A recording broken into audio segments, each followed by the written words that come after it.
Bom, gente, boa tarde, bem-vindas, bem-vindos. Hoje essa é uma reunião do NuSom, a maioria de vocês já está habituado a vir nessa sala aqui às segundas-feiras, para quem está vindo pela primeira vez, tal, se sintam bem-vindos.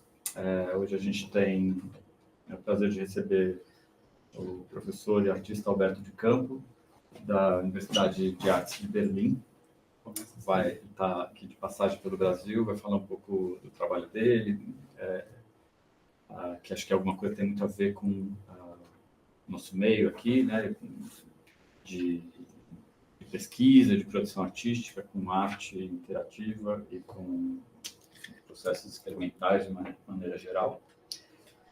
Então, thank you very much again for being here. This is the NuSom. It's a research center on sonology, whatever sonology may mean. We don't know exactly, but we are really glad you make it to come here and present your work. And it's all yours. Free to it would be nice if you could introduce yourself. Yes, of course. Okay. Thank you very much. So thank you very much for the invitation. I'm very happy to be here. To give you a bit of background on myself, my artistic training is originally in composition and jazz guitar, and I moved to computer music from there. Then I ended up getting a job at a Media Arts Academy, where working with computation and sound became just part of a larger picture. So that kind of changed my perception of how you could collaborate with people. And after that, I did a research project that was exploring the possibilities of sonification of scientific data and processes from different scientific contexts. So again, that was a major change or widening of perspectives of things you can do with sound that communicate to human beings in one way or another. And after that, I was really lucky to get the opportunity to teach generative art at the Arts University in Berlin, where it took me a while to understand that nobody has a precise plan what generative art really is and what they're expecting from me. So I could sort of invent it, a bit like sonology here, maybe. So that's a really lucky situation, actually, when you don't have institutional sort of frameworks that lock you into a very narrow definition of what you should be doing. So I've been trying to take advantage of this in every way I could. And what I prepared today is kind of two interconnected things to talk about. One is a bit of background on how we work in my context at university. I have this group of people called Society for Non-Trivial Pursuits, which is current teachers, former teachers, current students, former students, and their friends that they bring into projects. We'll look a bit into that. So what's really lovely about this context is that we get people from very different backgrounds. So we can do projects that would be beyond a single person's skills and skills, knowledge, and capacity. So that's something that we really enjoy, setting up, exploring a topic together for a semester. And if all goes well, it becomes a group project where there's a lot of shared authorship with everyone that's involved at different levels, maybe, but I think everyone really feels ownership of the pieces in a very nice way. So that's kind of my preferred modality, or that's when I'm happiest in this context. So I'd like to show a bit of a few pieces that we've done in the context of S4NTP, the Society for Non-Trivial Pursuits. Also because they're all sort of different forms of collectivity in how the collaboration in the pieces worked. And then I'd like to move on to absolute relativity, which is sort of the last little step in a long-term development for an experimental performance setup that has spread out from having one interface and 4 sounds to multiple sounds, multiple interfaces at the same time, multiple stations having the same setup, internetworked, so everything can influence each other, which I think is a nice, very organic model of playing together that's very democratic also, and creates an interesting sense of maybe instability or kind of really not knowing what is going to happen, which personally I really like. So I tend to try to convince people that it's worth exploring that area. Okay, a bit about the Society for Non-Trivial Pursuits. Yeah, you've probably read this section in the meantime, so I can just move on. We've often create environments within these works that are like little worlds where entities communicate with each other and do things together in various ways. Bit of authorship credits besides me, who's sort of one of the co-founders of the Society.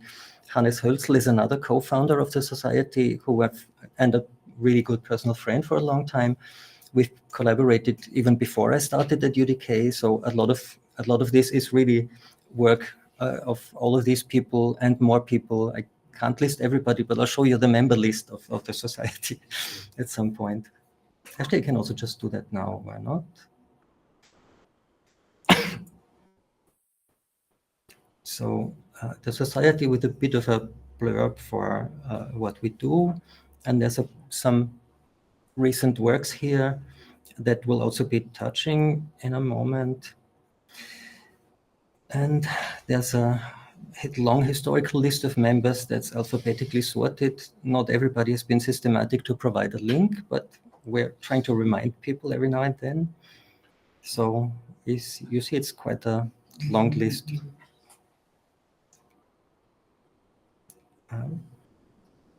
Okay, so that's for a quick first impression.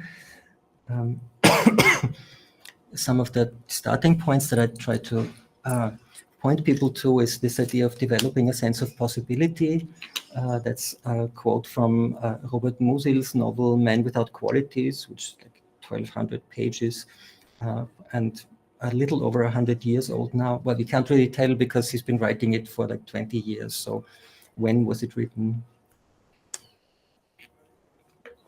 So the general idea is that if you can say that there are people that have a sense of reality, then you should also be able to say that people have a sense of possibility, which means that instead of focusing on what currently exists, you don't need to take that more seriously than things that might also exist. And I think that's a useful perspective for artists. Since my field is also called computational art, I tend to try to convince people that programming is pretty much the new reading and writing to understand the contemporary world. It really helps to have at least an idea of how programming works. Since so much of the current digital machinery is programmed by somebody and they make decisions for how things work, it's good to understand that they could also be different. And if you learn a bit about it or support people like the open source movement that really reflect about this in interesting ways, it's worth learning it. Long-term experience is that it's good to stay with the process and kind of trust it when you develop a piece where you don't have full definition of what it's going to be at the beginning. Especially with groups, it's very nice if you do when in the idea development stage, you find things that are more interesting than what your initial idea was, and then decide to really follow that. I think that makes a lot of sense. And at different timescales, that's also what happens when you improvise with people. So I think considering that you can do the same thing in longer term developments is also useful. And next item, I'm quite a big fan of second order cybernetics, which is this idea that you can go from observing when you have a system and an observer observing that system with the idea of understanding it well enough that at some point you can control it. This is classical cybernetics. And second order cybernetics is the step that, since the observer and the system influence each other actually by observation and interaction, you can consider them the next bigger system that you could observe from the outside, and you can continue doing this. And that's quite an interesting model for thinking about how processes in the world work. And I think making small models of such processes in order to understand the dynamics of these systems in principle, I think is an interesting perspective to consider how when you try to understand how processes in the world work and how you might be able to intervene or kind of nudge them in interesting directions. We try to get away with minimal hierarchy. Sometimes you need somebody to have the formal role of deciding. We can't spend more time on deciding where to go, so we do this one. We take of similar options, we take this one, but I try to keep that role really minimal. Mobilizing all the skills and backgrounds and cultural contexts that people bring is also really helpful for creating very rich, diverse pieces that I find interesting. One of the earliest group works that we did in this fashion was called Variatio Systematica Profundorum. That was inspired by Czech Brazilian philosopher Wilhelm Flusser and Louis Beck, who wrote this fantastic book Vampirotoites Infernalis. I think there is a Portuguese edition of it also, which is actually different from the German version. And because one of the researchers at the Wilhelm Flusser archive in Berlin saw our exhibition and got interested in this specific book in Flusser, he made the first English translation of that book. So it's nice that sometimes artworks have side effects that are quite nice. The idea for this was that or for the book is that the world is really for that deep sea creatures experience is radically different from the human world. Essentially, there are no light sources except animal bioluminescence, and therefore probably most of the communication is acoustic. And acoustic hearing is actually has a much wider range because in the deep sea, the absorption of light is also so strong, and bioluminescence has so little energy that you only see that over pretty short distances. So that this inverts a lot of or contradicts a lot of human experience. It was an interesting starting point.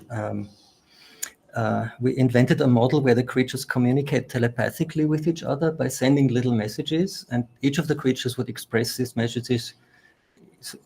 And when a creature has a message sort of put together that it likes, then it expresses that in light or sound patterns or motion patterns. So I'll try and show that. I hope it's not too bright here because we showed this in a very, very dark space. What? Oh, that's pretty bad. Let me see. Show up. Why does that? Okay, let's see if that works. Yep. Yes.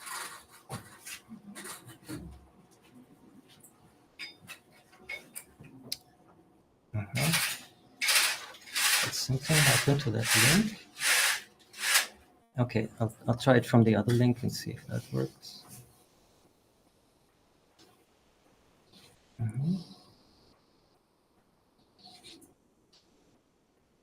Okay, here it is. So we could show this in a very reverberant space that was concentric rings. So you would only see for very short distances, but you would hear everything reverberating in the whole space.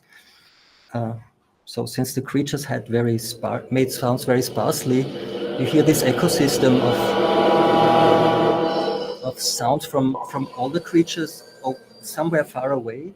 You walk through the dark space and find them eventually, and then you see which creature makes which sound.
This was after the football championship in South Africa.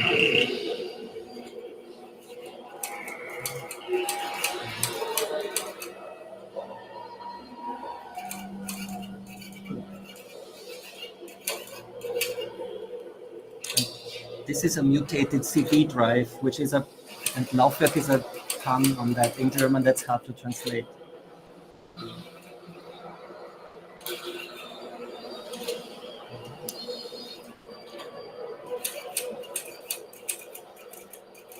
Okay. Yeah, if you look it up yourself, you probably see more of the black background and a bit more detail. Sorry about that.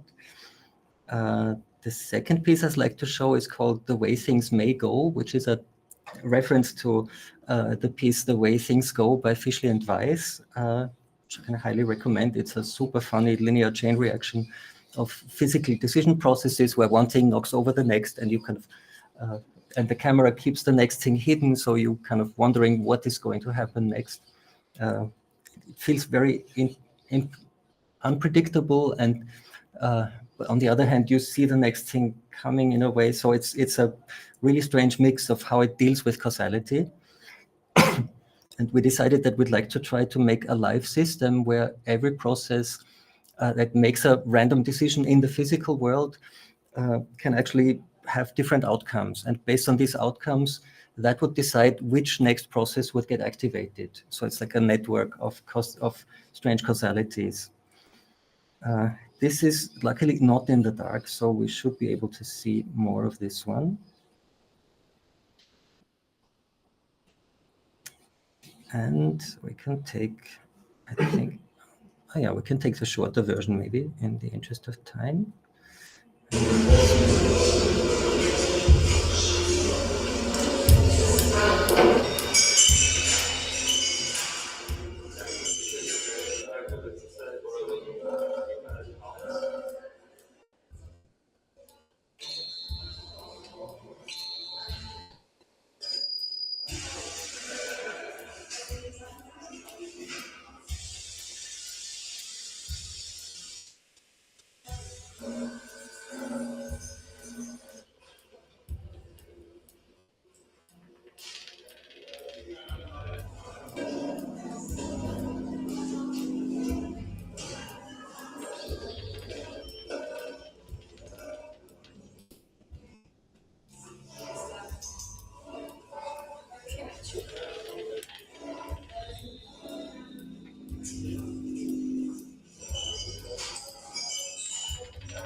This was a collaboration with the Arts University in Bremen, and what you're seeing now was part of the pieces that the people from Bremen did. They had more access to robotics things, so they are kind of mechanically more ambitious than the things that we did in our context. I can show you a bit of the other one of sort of our half of the project. And the two exhibitions were linked over network between different places. So you had causality also jump in space in that way. So I'll play a little bit of our pieces as well. So the first one plays with ping pong balls that can have two colors, and depending on the color, that decides to go this way or that way on the next decision.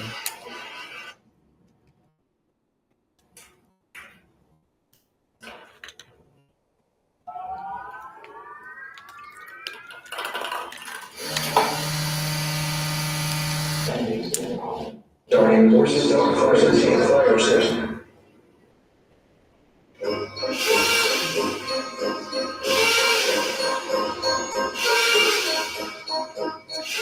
This is actually the official horse race music for this kind of race, and the horses would stop when they get hit by little projectiles, and that would change the outcome of the race. So it was quite an ambitious piece. This is kind of self-explaining.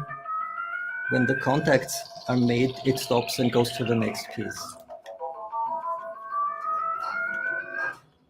Speaker pendulum. Next, items above, starting at movement 1. Okay, let's jump this one. Go to the next. Where are we? Next, Okay. So the pendulum movement activates the cat wheel of fortune, and where that stops decides where the piece continues. Ending Yaoshi's Candle. Next, music search. At Note Mini Free, starting music search radio.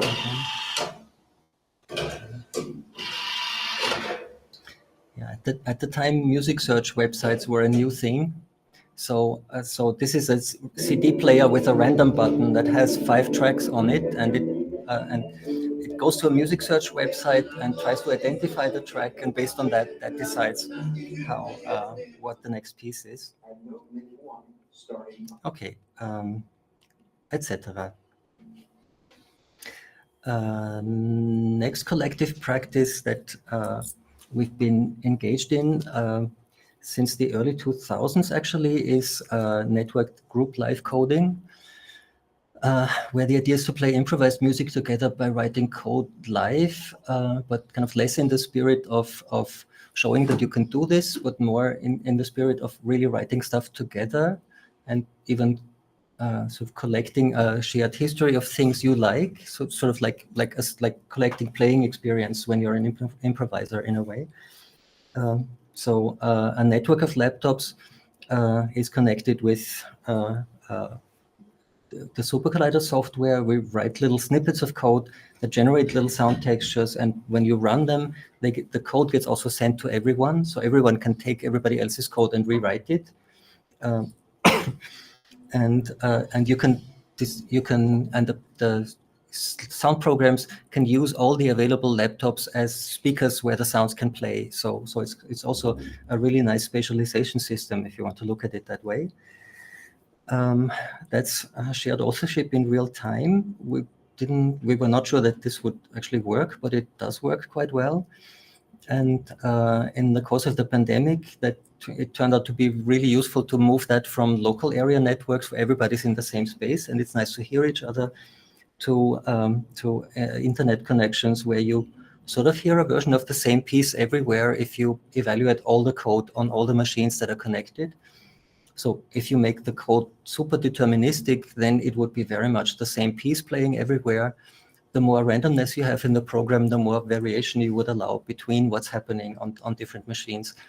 And I still think that's an interesting thing to think about. So all of the infrastructure for this is available as open source as Super Collider libraries. Some of them are used in the second half that I'm showing. Then a next step would be the Utopologies project, which is, again, a network of shared influences. A friend of mine, a former student of ours, designed these algorithmic bodies, and they all have a Raspberry Pi and a speaker in them, and they kind of have strategies for things that they do, like sing in choir style, make strange vocal expressions, other things. And they decide about this together. So one of the creatures suggests, let's do this next, and everybody else kind of joins. So they keep switching between their behavioral possibilities. And I'll play a little bit of this. So this is the official trailer for the Dystopia Sound Art Festival, and ours happens to be the first piece that gets shown here.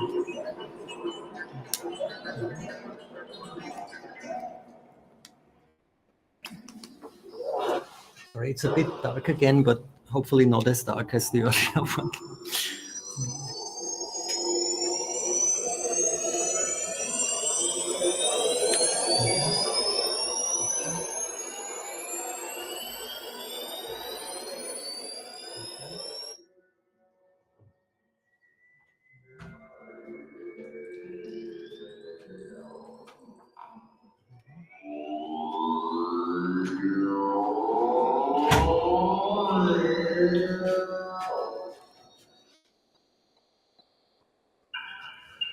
Okay, so it was just a 1 minute snippet, but what's nice about this setup is since it uses the same kind of network infrastructure and supercollider software, we could also use that for a concert where the creatures would be part of the spatialization system. And so we played in a live coding setup with lots of laptops and these as extra speakers. Well, we thought they were just extra speakers, but when we stopped playing, it turned out that some of the creatures were still playing sounds that we had generated earlier. So that felt like, okay, we don't really know what's going on, how that happened, but it was super interesting that they would continue playing without us. So that's sort of a moment where you, I guess, develop animistic tendencies. There's a beautiful live coding environment designed by Bruno Gola, which, okay, we have a moment of advertising here that I'll try to talk over. It's only 5 seconds. Live coding system that is quite unusual again because it has its own dialect and text can be anywhere. It runs in a browser, sound is generated on a server, and you can put text anywhere and write little things that change what the system is doing currently. So I'll turn it up again so you hear it.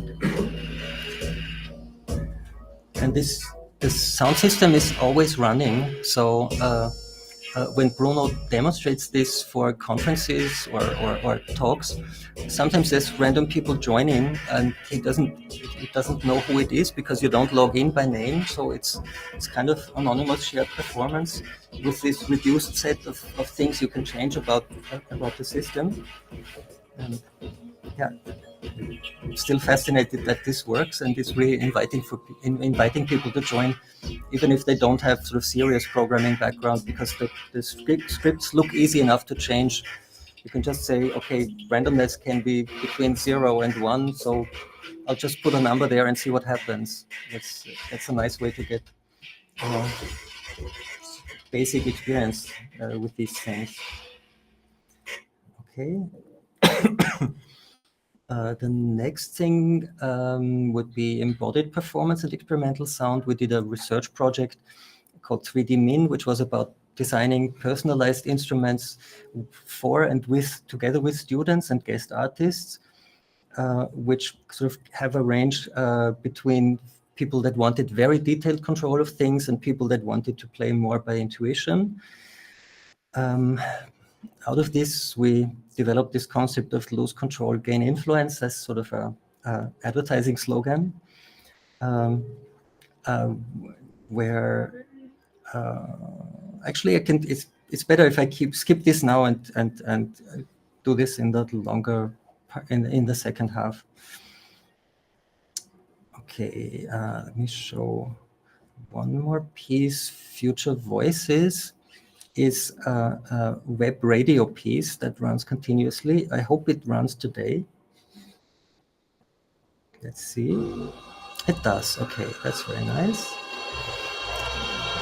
So on this, the idea was that we invite people to express their thoughts about the future, which can be hopes, fears, expectations, plans, anything they want. They can go to a contribute page where they can record a bit of text, and if they want to help us, they annotate it. You can explore. Okay, it takes a while to load. You can explore the recordings that are currently there with original language and translation. So if you heard something you're curious about, you can try to find it here.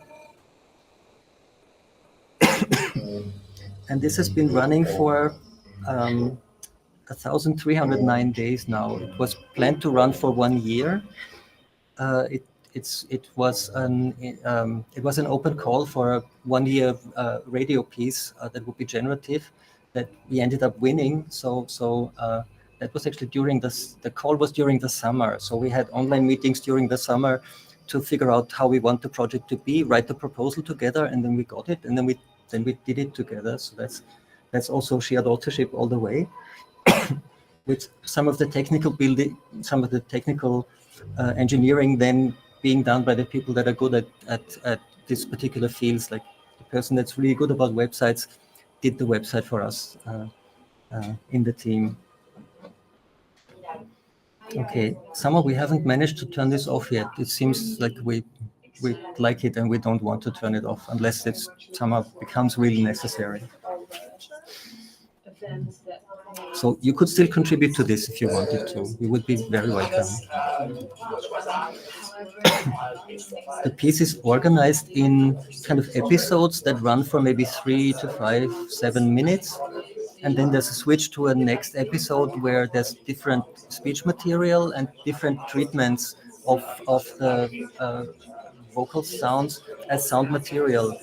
Also, there's about 22 languages by now. So there's always a different mix for different people, what they understand semantically and what they just hear as voices, as sounds, where you kind of just hear the emotional intention still, but you don't get the details of what the person is speaking about. And I think that's generally a super interesting area in electroacoustic music that's been widely explored. But I think with this multi-language sort of generative permutation of everything, you often hear things that are quite surprising. So we still like listening to that piece every now and then. Okay. The latest pieces that we've done, and then I'm kind of done with the first half, go into more cyber-physical systems, using physical materials in feedback loops, kind of again using the physical world as a great source for random influences that are really where you kind of give up on the idea of controlling them. One of them is called 6 Strings, and it's inspired by, among other people, Sun Ra and his Strange Strings recording project, the cybernetic music circuits of Bibi and Louis Barron. Of course, EvanLusier's piece, Music on a Long Thin Wire, for the basic technical idea, and David Tudor's multiple feedback-based instruments and performances that are just, yeah, I'm a huge fan of Tudor. So you can check the documentation for this here.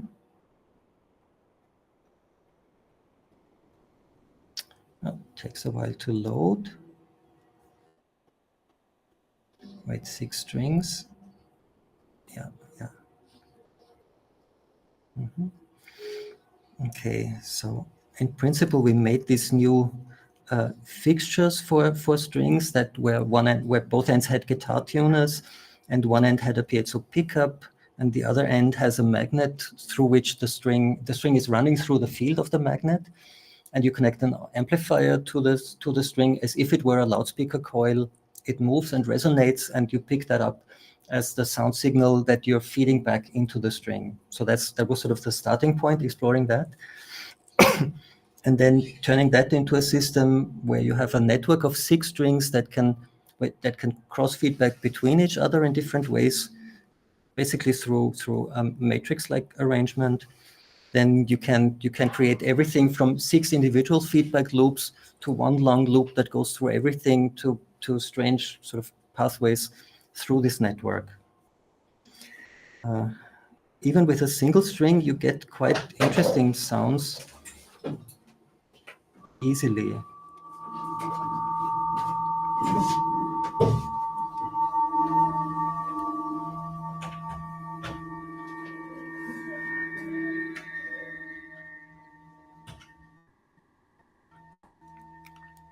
So this is no processing, actually. This is really the sound of the string with just tuning with a little bit of EQ in the feedback loop and amplification and not much more.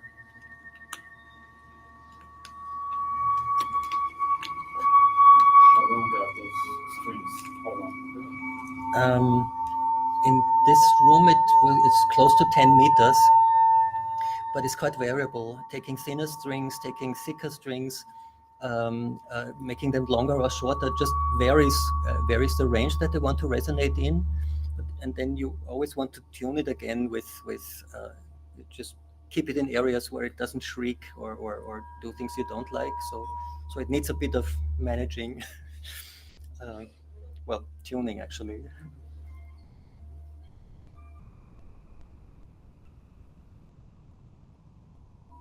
So I find that quite hypnotic.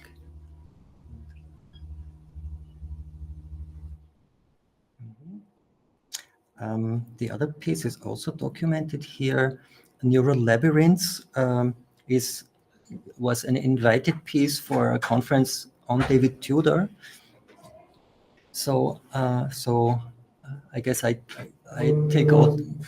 can claim authorship for the fundamental idea of how it works. It's a station. It consists of 6 stations, 5 stations of feedback, where each station has a center, which is a little Raspberry Pi, an amplifier, and a USB little mixer that has an acoustic microphone and a piezo pickup as input. The acoustic microphone and the loudspeaker form one feedback path on the station. The contact mic and the shaker on an object like this forms another feedback path. You can mix them so they're separate, or they merge, so they form like an 8 loop going through both of them. And you can use the outputs as audio cables that go to another station. So that's where this sort of jungle of cables comes from. That's lines going to the other mixers. And you can run that as an installation that takes care of itself with a really simple machine listening algorithm. And you can play it as a performance setup, and that's actually really enjoyable to do, because again you feel you can control some of it, but really not all of it, and most of the time you're not entirely sure which is your sound even. So if you make little changes and wiggle something and notice which element of the sound gets that wiggle, that sort of gives you a possibility to understand what you are probably contributing, but it still feels very much like something that you could only do sort of gently tweak it by listening, so it goes into areas that all the players like, and that's quite a lovely experience. We made this one performance at let me see if I find it here, at the ex-coax conference in Weimar in 2023, where we, the official performers, started playing on these stations, and we were planning to invite the audience to join us at some point and just take over a station and play that with somebody explaining to people how it works. Okay, I need to jump somewhere where the piece is already on. Let's see.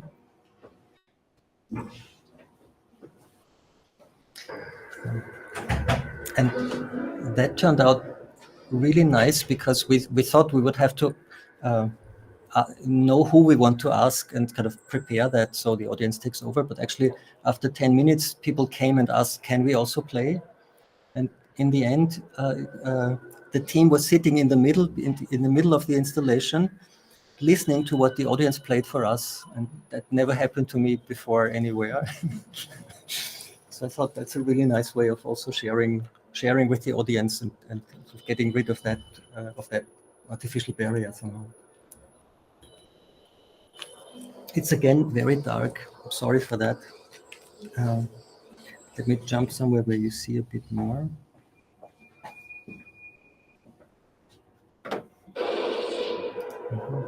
Okay, you can see. I guess this is a little better now. Yeah.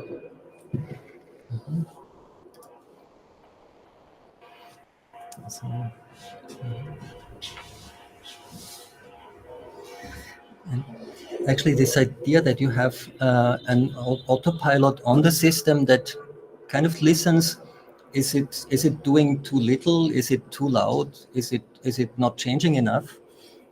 That was the strategy for the machine listener for the installation mode. you can leave that running while you're also playing, and that makes it necessary to make only relative changes to the state of where the processing is at the moment.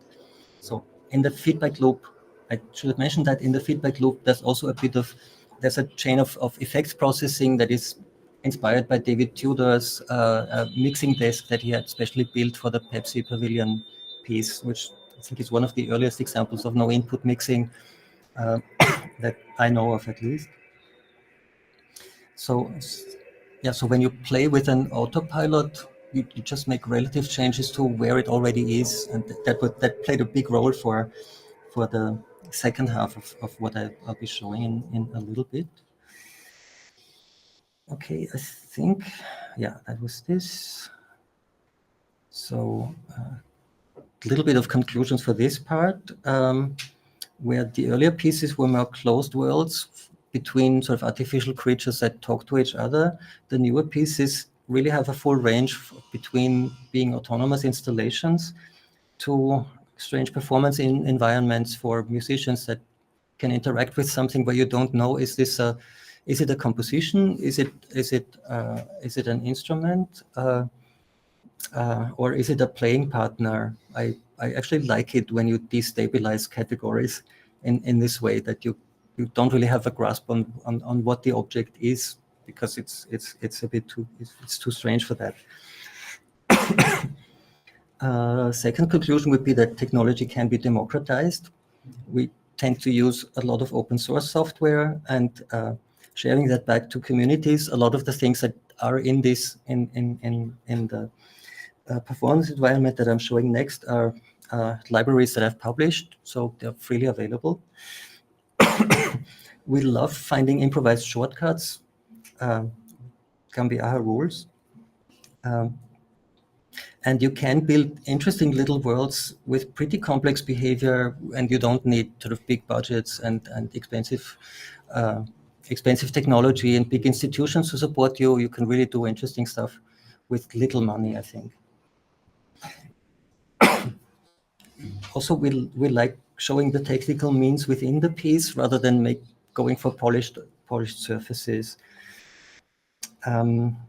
And if you start building things with cells that already have interesting individual behavior, then complexity tends to scale up quite quickly. Even with very few cells, you don't need sort of huge masses of populations to get interesting behavior. At least that's in our experience. And finding systems that are really sensitive to their environment is also quite rewarding. I find that it makes you aware of things in the environment that also influence people in a way, and I think it's sort of generally a kind of sharpening of the senses that I quite like to cultivate. We have some next plans, hooking up more of these systems together, and I have a list of links here for things you might want to look at if you want to. For instance, a super brilliant piece by a Brazilian alumnus of our class. There was his graduation piece, Memorabilia, which is a generative album which is newly remembered every day. And it's been running for, I checked yesterday, it's been running for 4 years or so. So there's new titles, new songs every day, recombining the pre-recorded sound material and synthetic musical structures. And you can listen to an archive of the last 10, then they disappear. So, yeah. And there's more people in our context, but we don't have time for all of them. Do you have questions so far or comments before I move to the second half? Or second, smaller half?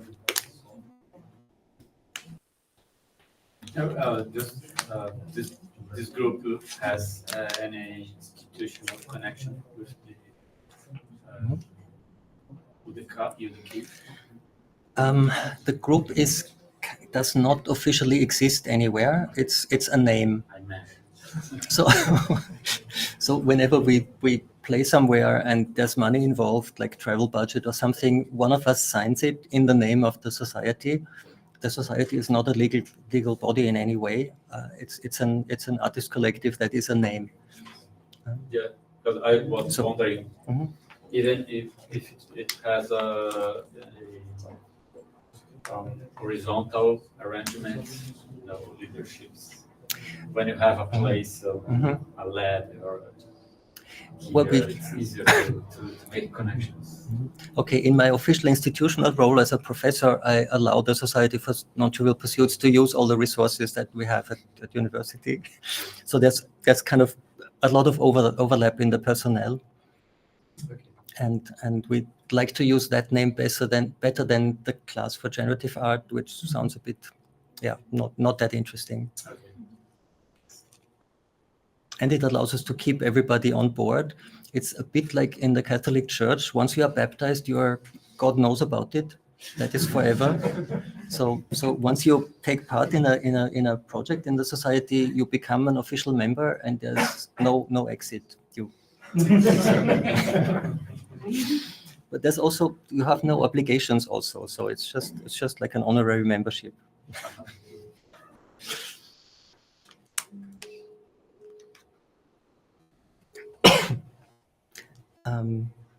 Okay, shall we move on? Sure. The second half is discussing a long-term project that also involves multiple people authoring it. It's called NTMI, the Non-Trivial Musical Instrument. And the last step of that is moving from intuitive playing for one person with one setup to collective playing, which makes it necessary to have all the layers of influence that people can have or non-human actors can have on the system to make them relative. So that technically that's tiny, but it took me really long to figure out that this is the way to go and to do it consistently like this. And it's nice that it actually works in ways that I find very satisfying. So that's why I want to inflict it on the world that this is interesting. The first kind of related example is the flat cat, which has been traveling around already.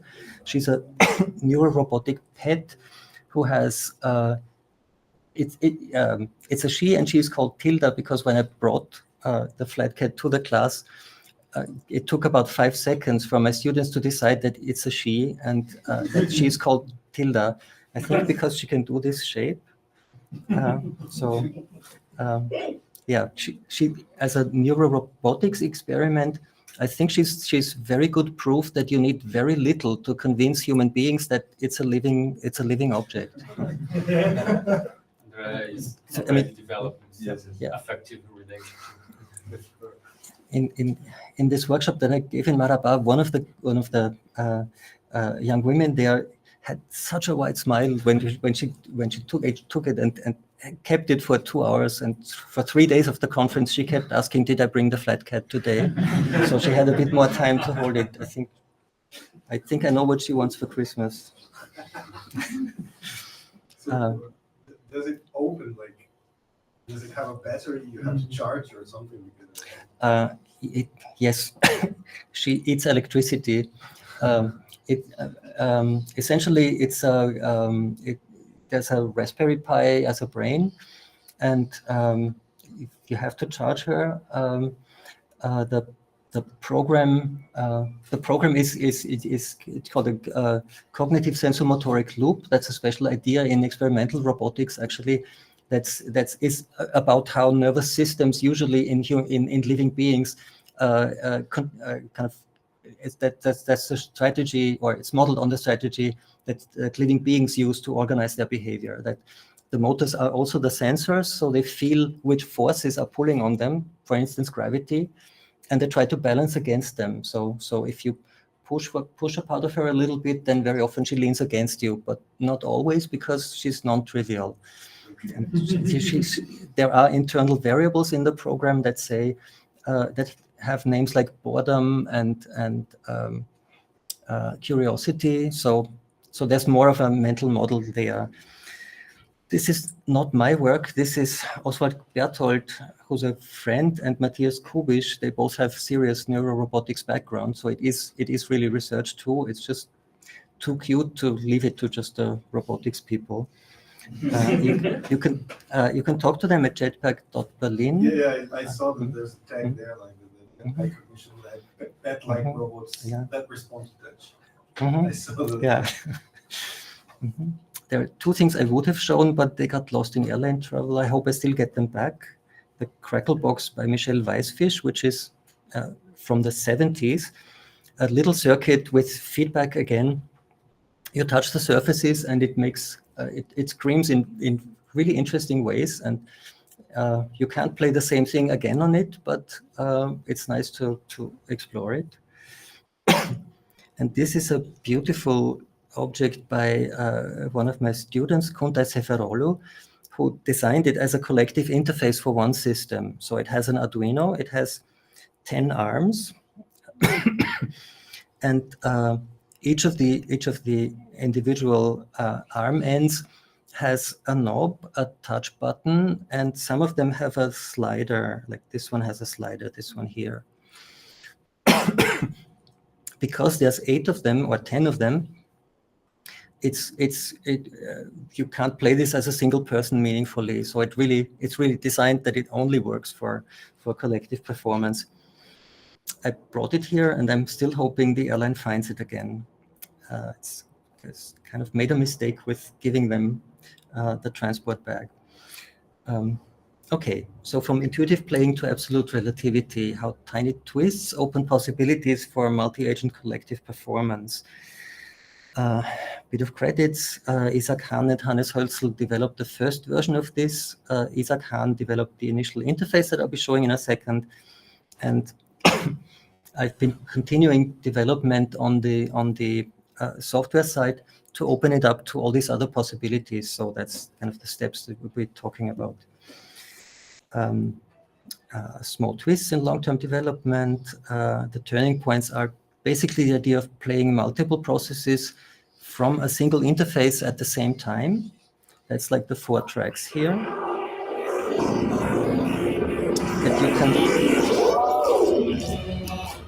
That you can influence from just, that changes all the sounds at the same time. And it's quite a complex change. It's not like not changing a single parameter, it's kind of shifting everything. So that's the fundamental idea of that's one of the early fundamental ideas of the project. Implicitly, that also means that you replace analytical control with intuitive influence. You don't have a semantic handle on this changes the filter frequency. We'll get to the details later. The next step was opening the interface options from a single custom device, this one here, to multiple common interfaces that people have, because we felt like there's maybe 7 or so of these prototypes. It didn't go into production yet. So what about all the people that want to play with this concept, that have things like a chord nano control lying at home? I touched the main volume on this one. That's why I started again. Then with multiple interfaces, at first the idea was several people would play on their own independent systems, and everybody has one interface, and we can play together like an acoustic improvising band, basically. But then we tried playing with multiple interfaces on the same system. And for that, it was necessary to figure out how to do that so they don't stop each other's influences, or that you don't have this effect that whoever does something last has the last word. That kind of makes it, a little too hierarchical. And the final point where we're at now is creating networks of influences with multiple NTMI setups, because they could also send influence information to each other. And then it becomes, again, more mysterious how things happen or why we move in certain directions. But that's kind of close to what you saw in the neural labyrinth piece, that it's really also quite an interesting experience not to know how this really works. Bit of initial context. My friend and colleague Hannes and me have been working with complex generative sound processes for a very long time. The our favorite ones are the ones that surprise us and that already sound interesting when you don't intervene, and maybe after a while you sort of know the orbit that they move in, and then you want to do something to change it a little bit so it goes on a different orbit. So they already feel like they have some degree of agency. And the sources of inspiration here are, again, second-order cybernetics, feedback systems, and the usual suspects, plus, well, the Cracklebox I showed already, Letizia Sonami also, and Rob Hordijk, the Dutch synthesizer designer, whose instruments are just really beautiful. Peter Plasser is a fantastic artist also, who has a very special poetic way of speaking about the electronic circuits that he makes. It's the amazing thing that it sounds like a very poetic language, but it's still technically completely accurate. It's just very different terminology from standard electrical engineering. So super interesting to read. George Lewis in an interview was asked, why would you even want to improvise with robots? And why not with other human beings? And his answer was that they're a bit like pets. You live with them. Also, if you develop them, you watch how they change over time. And they're a bit like family that you don't take entirely seriously. So pets are probably a good analogy. And in the context of pets, Hannes and me often make this joke that we like our processes to be more like cats than dogs, because dogs are trained to follow commands. Cats kind of react with their own alien cat logic too.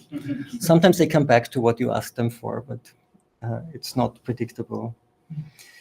There's more on possibilities. I'll skip a little just for time reasons. So how can you improvise with a repertoire of many such processes? Like here, there's a lot.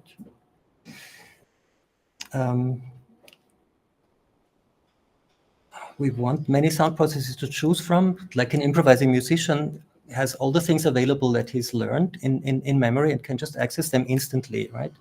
And whenever you prepare an electronic setup, you always have sort of the choices that you thought you would want to have there, but you can't go everywhere. So in a way, this is also a collection of all the things we might want to play in one show, but we don't necessarily, they are not one piece, but they're really a possibility of very many pieces. So if you want to play all of these processes with just one or two interfaces, it makes sense to make this switch from, I don't want to control every single parameter individually, because I'm not going to remember parameters for 30 different processes, which slider does what. That takes away my concentration when I'm playing. So it seems like not the best idea. So what if you entangle the process parameters? So every interface element makes a complex change in the parameters of the running sound. And that is, I can actually show from here. So I take one that has the preset window, and I take another one that has the influx window. And then I turn up the sound here. Okay, I have all the sounds playing now, so I'll limit it to just one sound. Let's take a different one. Let's take a simpler one where it's easier to hear the changes. Let's take this one maybe. Oops.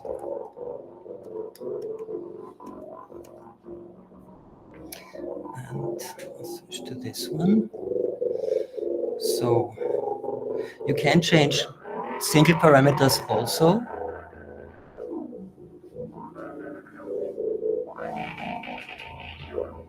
And that's kind of obvious to hear what they change, no? It always feels like somebody is moving a slider and changes one aspect of the sound.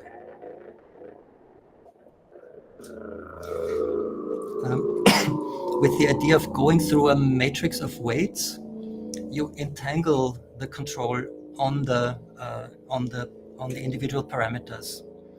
So a motion along one axis, just the x-axis, shifts everything by kind of this shape. So this is one complex one complex direction in multidimensional space, if you want to think of it in mathematical terms. Going in the other direction inverts the curve, and the y-axis is a different direction of change, but also a complex direction of change, right? And sometimes you get dead areas where there's almost no sound left. That's also interesting to use. And then if you have if you have an interface with more than the 2 dimensions that a mouse has, like even here on the graphical interface, you have very many dimensions.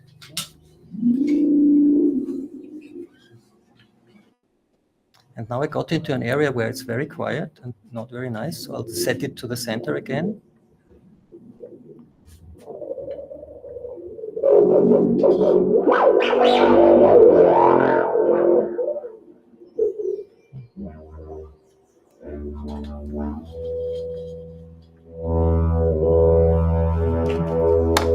And the same works from an interface like here.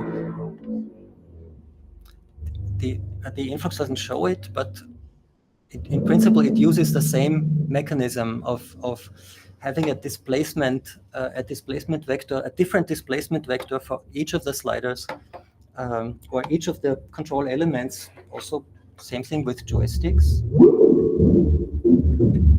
And the same thing with motion sensors and touchpads and anything you want. So that's the general idea. Okay. And one of my favorite side benefits here is that you really have no analytic way of describing what each individual element makes, so you really have to listen. It's a good thing for musicians. Okay. After we did this instrument research project, 3D Min, Isa Khan, a product designer who also sat in our class for a long time and is a brilliant musician, he was wondering how to design a controller that embodies this approach, and he made this. This started with, while washing dishes, he thought that actually plates fit very nicely into your hand.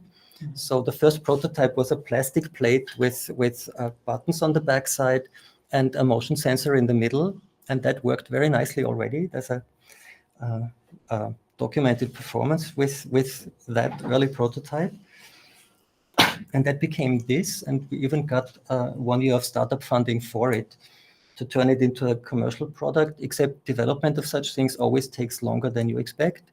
So it's still not in production, but hopefully that will still happen. So this creates its own network. So I have to switch to that network. Oh, that's the wrong one, sorry.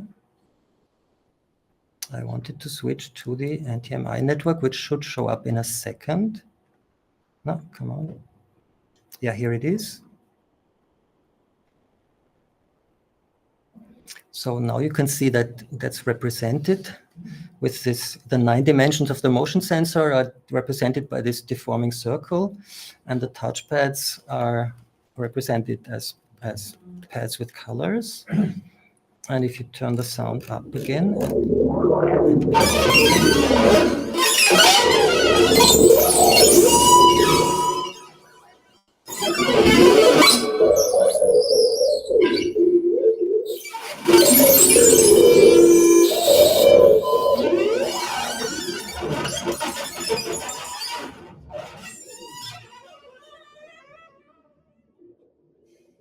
there are some tricks to allow amplitude articulation.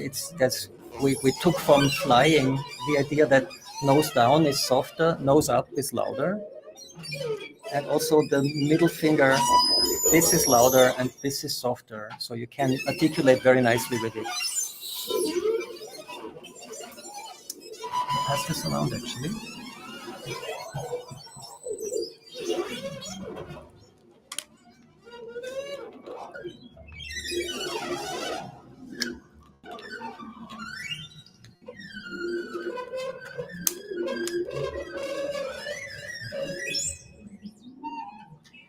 have many of them? It's Wi-Fi or Bluetooth? It's Wi-Fi.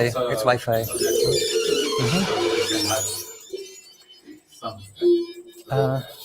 Yes, you could set it up so you can use multiples of them. This one is set up to make its own network, so it's a little clumsy. I tend to bring a router so I can connect to the router with Ethernet and get the Wi-Fi from the device directly.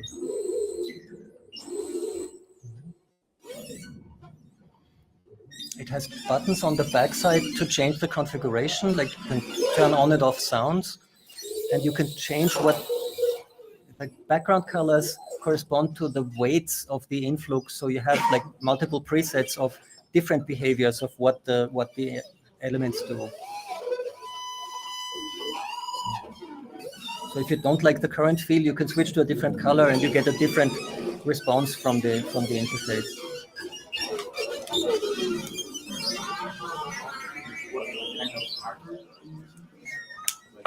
There's an ESP32 in there.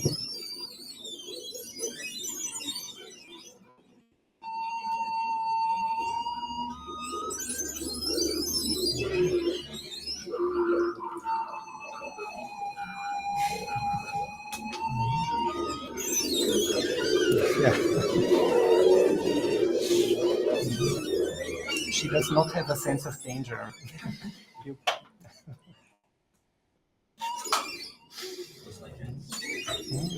Yeah.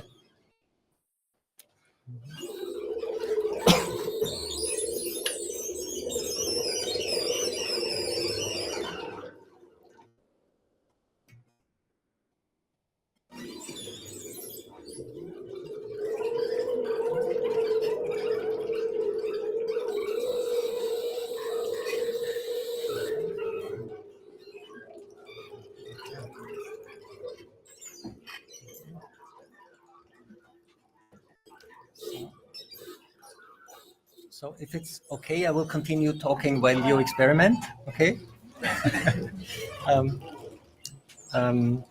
There's documentation here. There's a little tutorial that we're continuing on the S4NTP website. There's the GitHub page, which has the whole library that you can install with Super Collider. If you want to come for the workshop tomorrow, sign up with Andre. Isaac Hahn, who designed the NUFO, is actually the world-leading virtuoso performer with it. I highly recommend checking out his YouTube channel. He plays super beautifully with it. He also just seriously practices with the instrument. So that's kind of unusual in the context of new instruments. New digital instruments, because they get developed rather quickly and then you use them for half a year and then you make the next thing. So you never take it seriously as a real interface somehow. So Isaac proves that you can also do that very differently. Okay, we've done this. And actually I can do the next step while somebody is experimenting with the NUFO, because while the NUFO is playing, I can also do things here. Now most of the sounds are off. I'll make it a bit louder. And what happened, right? Why is the sound off? Interesting.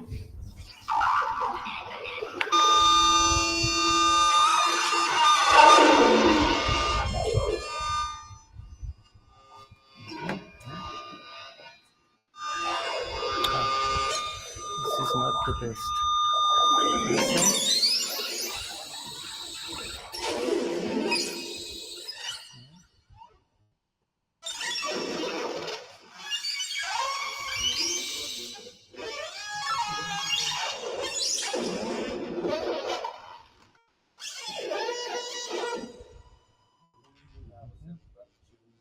So now we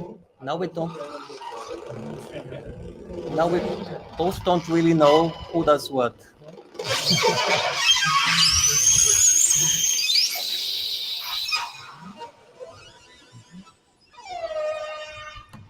And that extends to.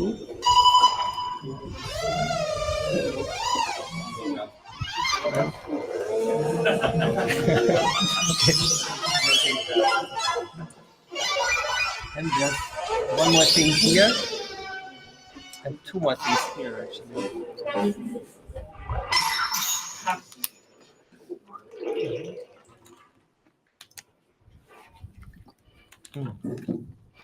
The dark gray is actually the worst choice for matrix weights, because that's just linear, like one, each input channel goes to just one parameter.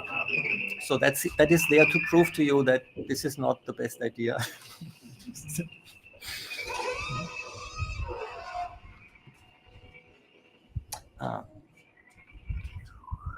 And here you can see the influences that are currently coming in.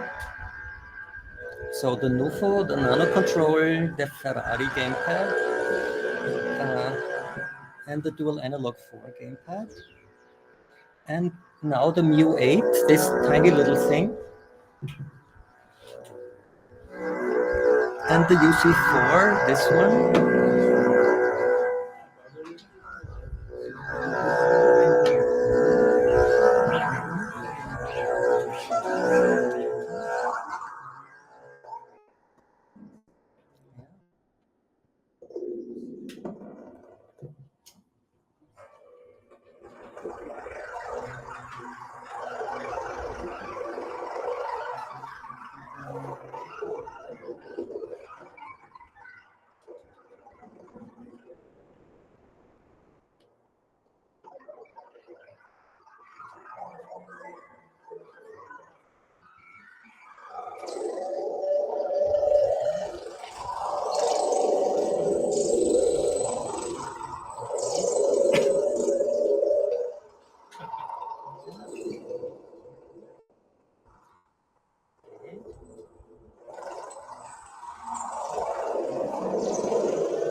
Now all the sounds are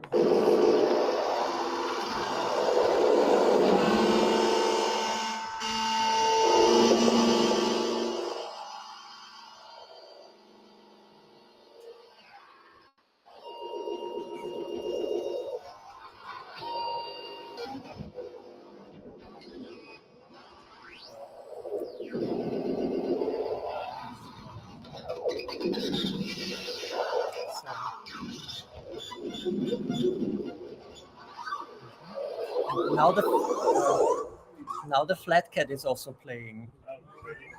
So.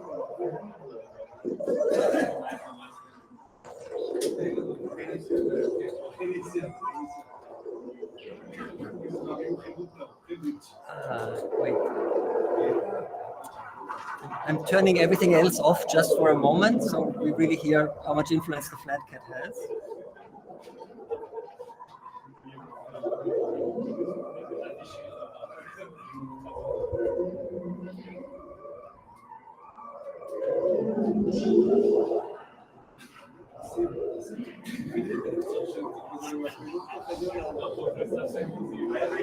I think it's good, no?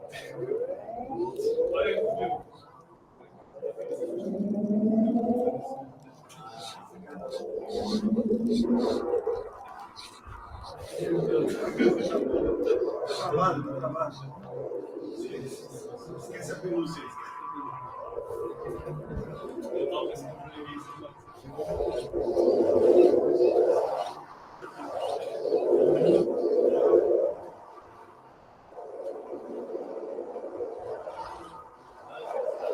I don't know if she's angry now.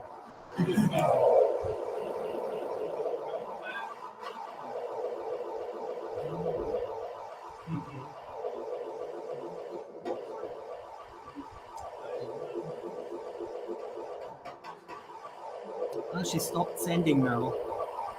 She stopped sending now, so maybe maybe the motors are too high.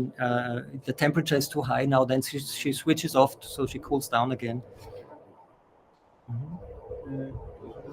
Okay. No.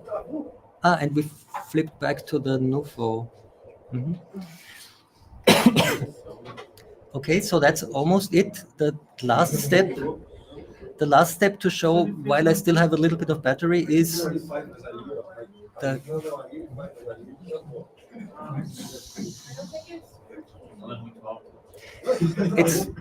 I had to switch it off so the flat cat can talk to the system. I'll turn the NTMI on again. Oh, it is on again. Okay, then it should. Let me see.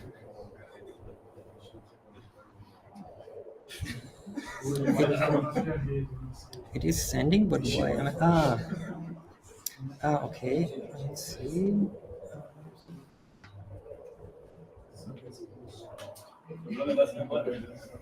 No.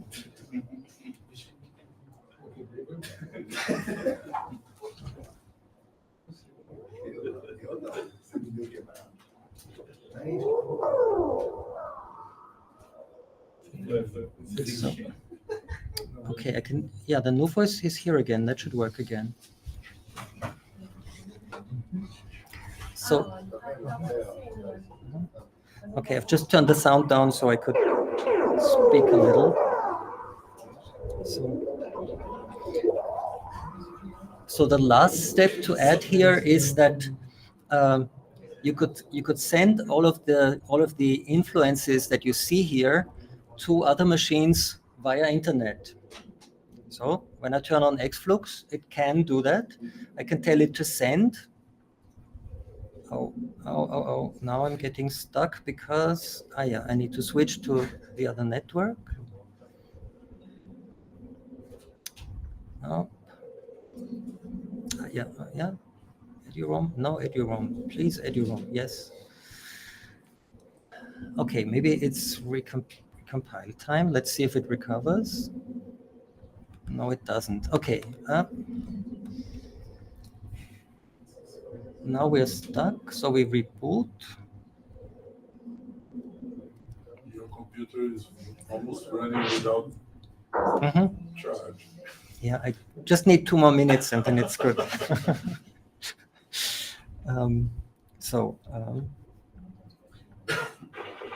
Play some sounds and go back to the.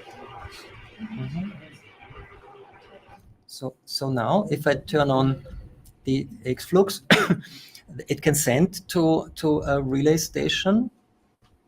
Oh, and it switched. Why did it switch away from EduROM?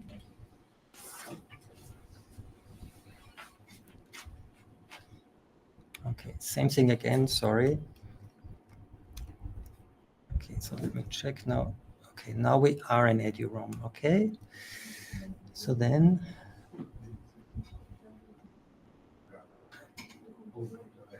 Still in EduROM. Okay.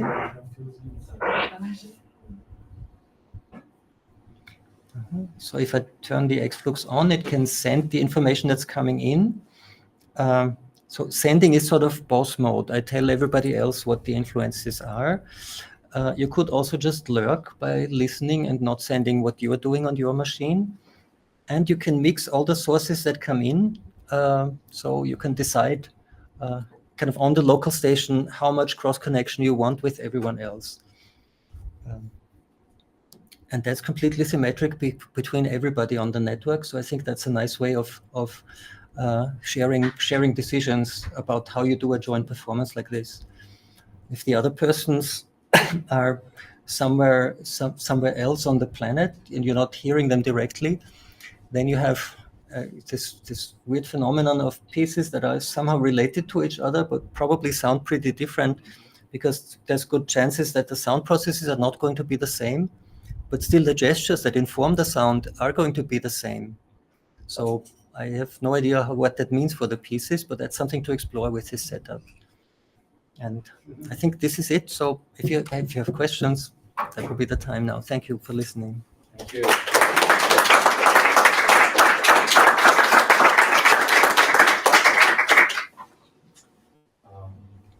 Thank you, Alberto. If you have any questions.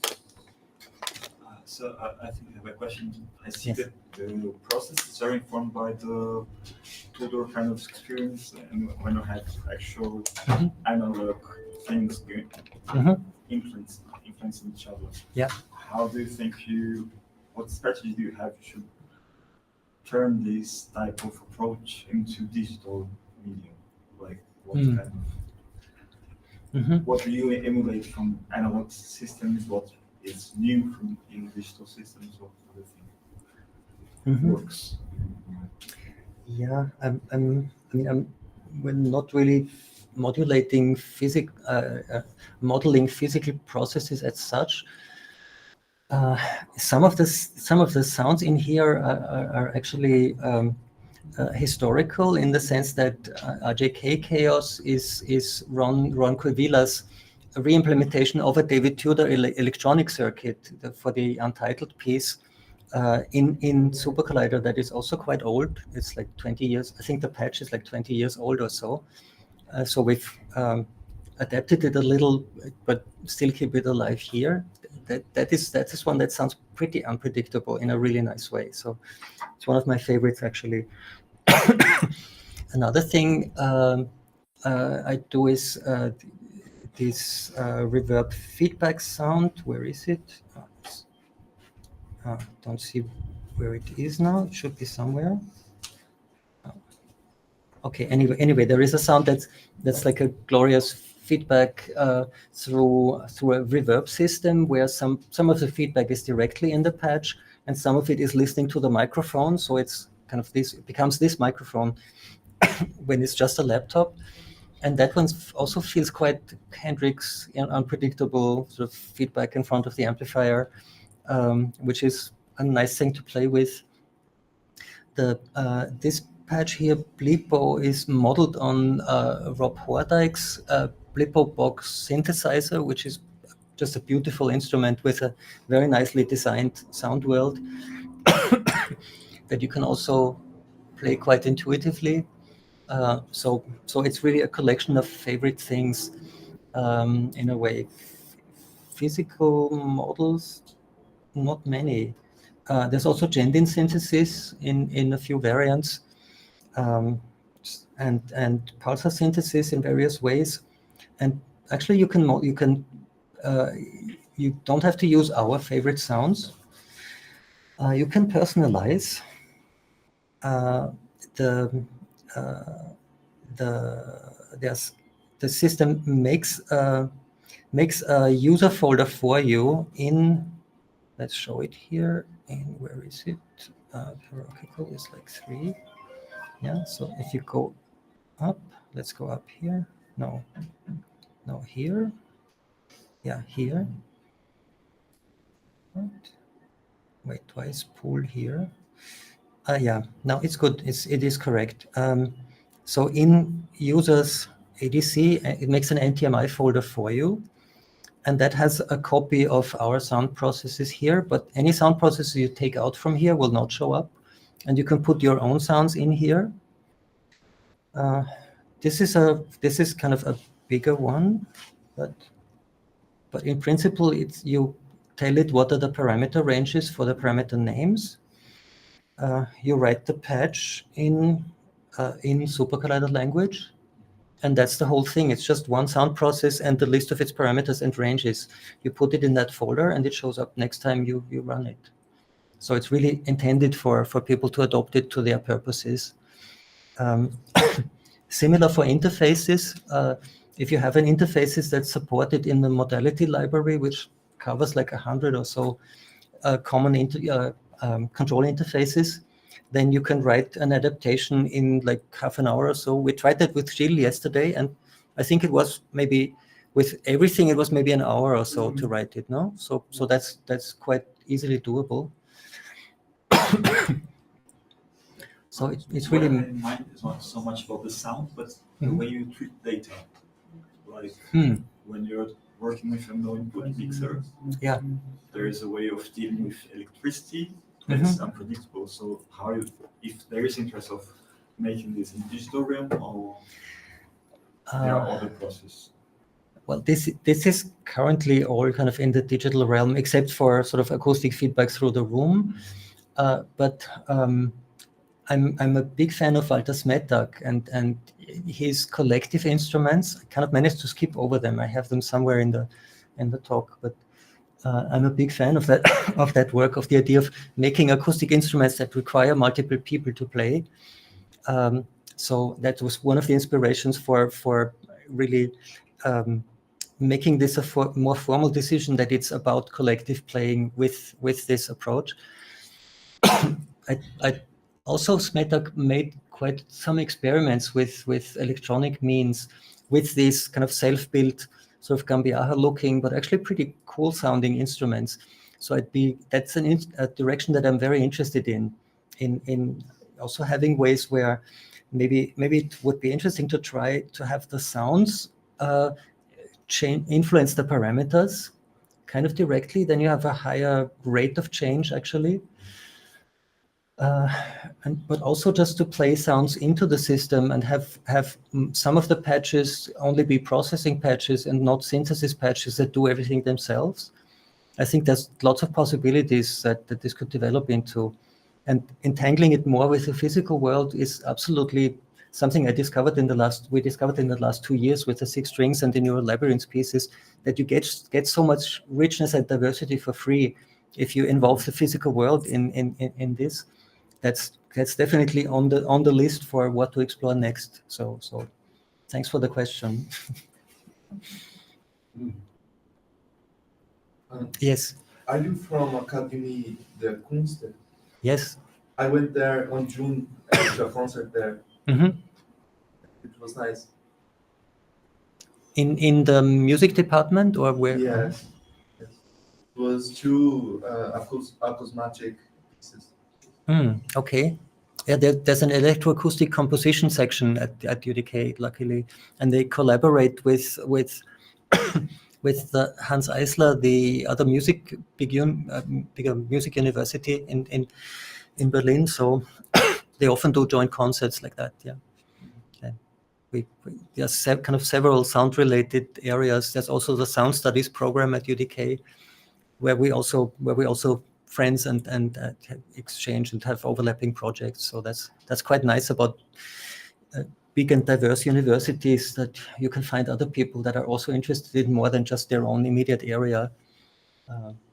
There's 10% or so are really, you tend to see the same people again that are, but anyway, at least this sort of subgroup exists. So that's a very good thing. Yes? I missed some details about the plate controller. Does it have a microchip inside, a microcontroller inside? Mm-hmm. It has an expressive ESP32, which is quite a nice chip. I'm really not the expert on it. I didn't make this, so I just sort of know this secondhand. But the ESP32 is quite a good platform, because it already has Wi-Fi built in, and it's pretty easy to connect different kinds of sensors. So it supports a lot of different, a variety of sensors in relatively easy ways. And it's very cheap, so you could make a lot of them, make 30 motion sensors with an ESP and a motion sensor for €6 each, and it would still be quite affordable even for more complex setups. Questions?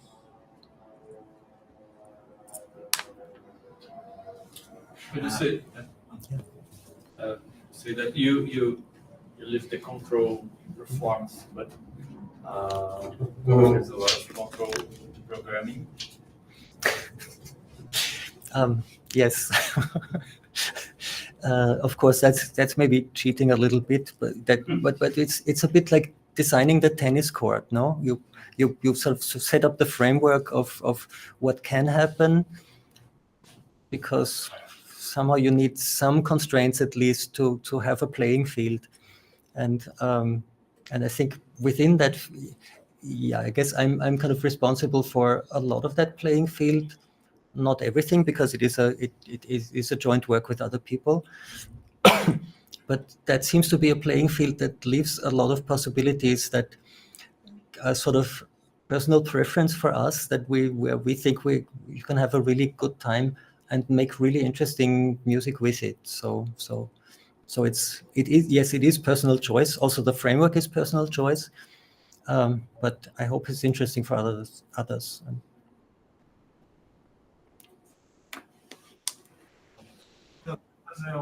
Fazer convite, na verdade, para amanhã o Alberto vai estar na EMESP, tendo oficina, mostrando esse sistema, só que fazendo isso com mais tempo. A gente tem 4 horas de duração lá para fazer a programação, cada um então a ideia que os alunos levem nos laptops, para poder fazer junto. Então, quem tiver interesse pode falar comigo no final para colocar o nome para poder entrar lá no MESP. Que horas que é?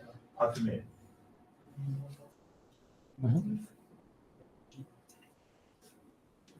Mais perguntas? Não? Well, thank you very much again, Thank you. Alberto. I hope we can have you here other times and have a good workshop tomorrow. And everybody is invited. So thank you again.